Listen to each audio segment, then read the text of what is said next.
বৃষ্টির পানিতে ডুবে যাওয়া ফসলের ক্ষেত পচনের হাত থেকে রক্ষায় শেষ চেষ্টা কৃষক আজিজুল ইসলামের। 2 বিঘা জমিতে চিচিঙ্গা আবাদ করেছেন, যার পুরোটাই এখন পানির নিচে। গত দুদিনের বৃষ্টিতে রংপুর সদর উপজেলার সদ্য পুষ্করণী ইউনিয়ন ও মিঠাপুকুরের রানীপুকুর ইউনিয়নের প্রায় 50 হেক্টর জমি হাঁটু সমান পানিতে তলিয়ে গেছে। এতে গ্রীষ্মকালীন শাকসবজির ব্যাপক ক্ষতি হয়েছে।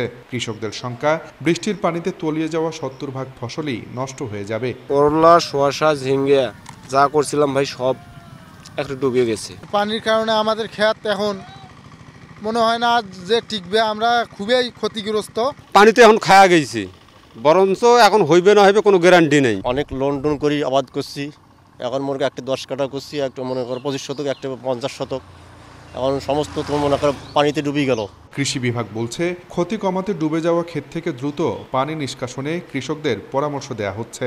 পানিটা সরানোর পরপরই আমরা তাদেরকে বা তাদের সঙ্গে আছি যে একটু ছত্রাকনাশক বা একটু কোনোভাবে একটু স্প্রে করি, যতদূর ঠিক রাখা যায়।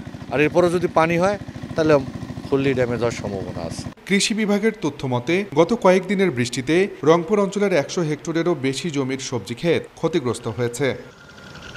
আব্দুর রশিদ জীবন, সময় সংবাদ, রংপুর।